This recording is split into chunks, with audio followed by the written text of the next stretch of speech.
ಕುಕ್ಕೆ ಶ್ರೀ ಸುಬ್ರಹ್ಮಣ್ಯ ಕ್ಷೇತ್ರ ಕರ್ನಾಟಕದ ಅತಿ ಪ್ರಸಿದ್ಧವಾಗಿರುವಂತಹ ಹಿಂದೂ ಧಾರ್ಮಿಕ ಪುಣ್ಯಕ್ಷೇತ್ರಗಳಲ್ಲಿ ಒಂದು. ಸಾವಿರಾರು ವರ್ಷಗಳ ಇತಿಹಾಸವುಳ್ಳಂತಹ ಅತ್ಯಂತ ಕಾರಣಿಕದ ಈ ಕ್ಷೇತ್ರದಲ್ಲಿ ಸನಾತನ ಹಿಂದೂ ಧಾರ್ಮಿಕ ಅಸ್ಮಿತೆಗೆ ಹಾಗೂ ಹಿಂದೂಗಳ ಭಾವನೆಗಳಿಗೆ ಧಕ್ಕೆ ತರುವಂತಹ ಯಾವುದೇ ಚಟುವಟಿಕೆಗಳನ್ನು ಖಂಡಿಸಬೇಕು. ಪವಿತ್ರವಾದ ಕಿರುಷಷ್ಠಿ ಸಂದರ್ಭ ಕಾರ್ಯಕ್ರಮದಲ್ಲಿ ಅನ್ಯಮತೀಯ ವ್ಯಕ್ತಿಗಳನ್ನ ಅತಿಥಿಗಳಾಗಿ ವೇದಿಕೆಯಲ್ಲಿ ಗುರುತಿಸುವ ಕೆಲಸವನ್ನ ಈಗಿನ ವ್ಯವಸ್ಥಾಪನಾ ಸಮಿತಿಯವರು ಮಾಡ್ತಾ ಇದ್ದಾರೆ. ಈ ಬಗ್ಗೆ ಆಮಂತ್ರಣ ಪತ್ರಿಕೆಯಲ್ಲಿ ಪ್ರಕಟಿಸಿದ್ದಾರೆ. ಈ ಕ್ಷೇತ್ರದಲ್ಲಿ ಸರ್ಪ ಸಂಸ್ಕಾರ ಮುಂತಾದ ಸೇವೆಗಳಲ್ಲಿ ಅನ್ಯಮತೀಯರು ತಮ್ಮ ವೈಯಕ್ತಿಕ ಸಮಸ್ಯೆಗಳ ಪರಿಹಾರಕ್ಕಾಗಿ ಭಾಗವಹಿಸಿದ್ದಾರೆ.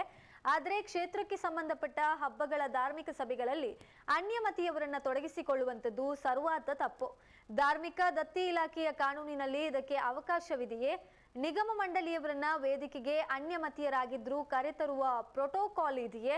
ವಿಶ್ವ ಹಿಂದೂ ಪರಿಷತ್ ಇದನ್ನ ತೀವ್ರವಾಗಿ ಖಂಡಿಸುತ್ತದೆ ಎಂದು ವಿಶ್ವ ಹಿಂದೂ ಪರಿಷತ್ ಜಿಲ್ಲಾಧ್ಯಕ್ಷ ಡಾಕ್ಟರ್ ಕೃಷ್ಣ ಪ್ರಸನ್ನ ಪತ್ರಿಕಾ ಪ್ರಕಟಣೆಯಲ್ಲಿ ತಿಳಿಸಿದ್ದಾರೆ.